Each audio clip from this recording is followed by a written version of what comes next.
ప్రజలు ఒక ఒక ఒక పార్టీని లేదా ఒక ప్రభుత్వాన్ని ఎన్నుకుంటే దానికి 5 ఏళ్ల టైం ఇస్తారు. ప్రజాస్వామ్యంలో రాజ్యాంగబద్ధంగా ఏర్పడిన ప్రభుత్వానికి 5 సంవత్సరాల సమయం ఉంటుంది. ప్రమాణ స్వీకారం చేసిన తొలి రోజు నుంచి వాళ్ళ కౌంట్ డౌన్ స్టార్ట్ అవుద్ది, డౌట్ ఏం లేదు అందులో.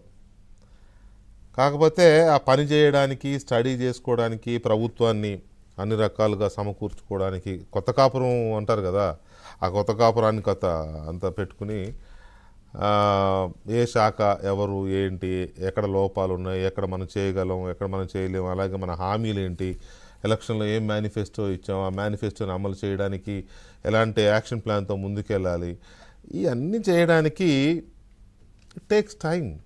అది మరీ సంవత్సరాలు బట్టి అంత ఉండదు. 5 ఏళ్లలో మళ్ళీ వీళ్ళు 2-3 ఏళ్ళు తీసుకుంటా అంటే ఎక్కడవుతుంది, కానీ కనీసం ఓ 6 months, అట్లీస్ట్ ఒక 3 months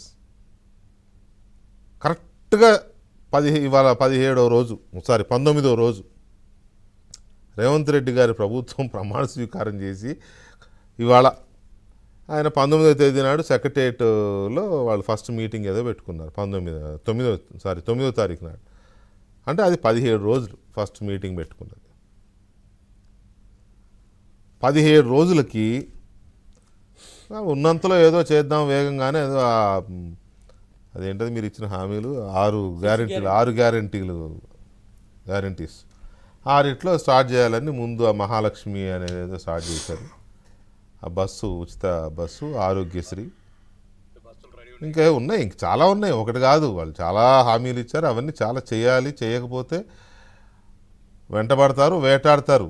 ప్రజలు ఊరుకోరు, పార్టీలు ఊరుకోవు, ఆఫ్కోర్స్ న్యూట్రల్గా ఉండే మీడియా కూడా వెంటబడుతుంది. అపోజిషన్ మీడియా, సొంత మీడియా అసలే మొదటి రోజు నుంచే మొదలైంది అనుకోండి, అది వేరే విషయం. కాకపోతే ఎంత దయనీయమైన, దారుణమైన పొజిషన్లో ఉందంటే తెలంగాణలో పరిస్థితి, 19వ రోజు అండి, after all 19th day. KCR గారు ఊరికే అనేవాడు తెలంగాణ వచ్చిన కొత్తలో, ఏం బిడ్డ, పొత్తిళ్లలో బిడ్డ, నవజాత శిశువు, ఇట్లాంటి పదాలన్నీ కేసీఆర్ గారు నేర్పినవే. అలాంటి ప్రభుత్వం వచ్చి 19వ రోజున వరుసగా వారం రోజుల నుంచి మొదలైంది అటాక్. ఏమైంది?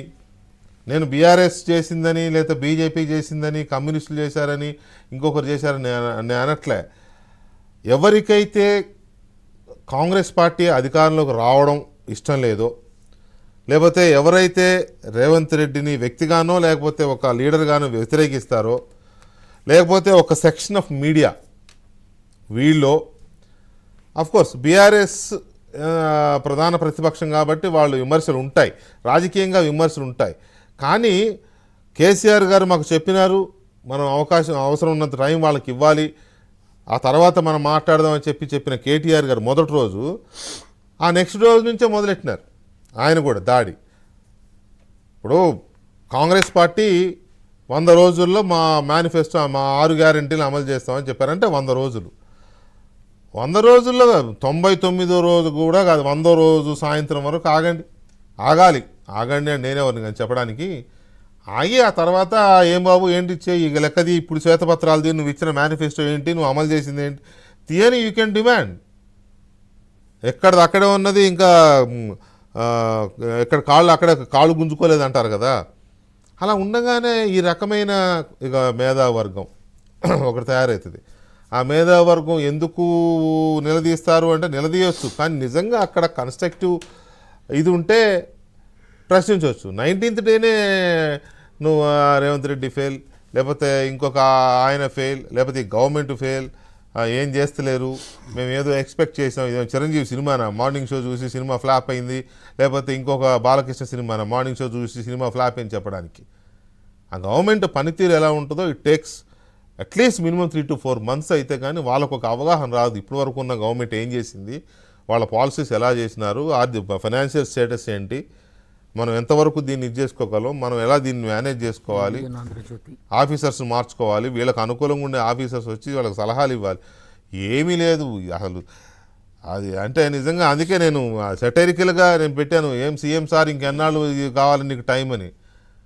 ఇట్ డజంట్ మీన్ 19 రోజులకే నువ్వు ఇదయ్యావని కాదు. సో ఇప్పటికే క్వశ్చన్ మొదలైపోయినాయి. ఇవాళనే ఇందాకనే వారి ఎంపీ బీఆర్ఎస్ ఎంపీ రంజిత్ రెడ్డి గారు అంటున్నారు 412 హామీలు ఇచ్చింది కాంగ్రెస్ పార్టీ, ఇంకా నెరవేర్చలేదు. అప్పుడే ఇంకా నెరవేర్చలేదు, అమలు చేయమని మేము జనంలోకి వెళ్తామంట. జనంలోకి వెళ్ళొద్దని ఎవరైనా ప్రతిపక్షం అంటేనే ప్రశ్నించడానికి ఉన్నది, ప్రజల్లోకి వెళ్ళి అవేర్నెస్ తీసుకురావడానికి ఉన్నది. వద్దని ఎవరు అనరు. 19వ రోజే ప్రజల్లోకి వెళ్ళిపోవాలి అనేంత కోరిక ఎందుకు? పార్లమెంట్ ఎలక్షన్కి వెళ్ళాలన్న ఇంకా టైం ఉంది కొద్దిగా. సో ఈ రకంగా ఉన్న పరిస్థితుల్లో ఇది ఎంతవరకు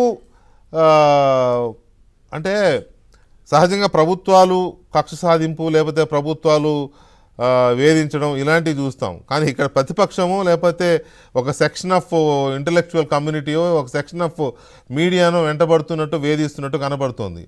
ఇది ఏ రకంగానూ డెమోక్రసీలో ఒక ప్రభుత్వం చక్కగా పనిచేయడానికి కన్స్ట్రక్టివ్గా నిర్మాణాత్మక సహకారాన్ని అందించే వ్యవహారం కాదు. ఆ తర్వాత కదా వెంటబడాల్సింది. సో దాని మీద మనం మాట్లాడదాం. మనతో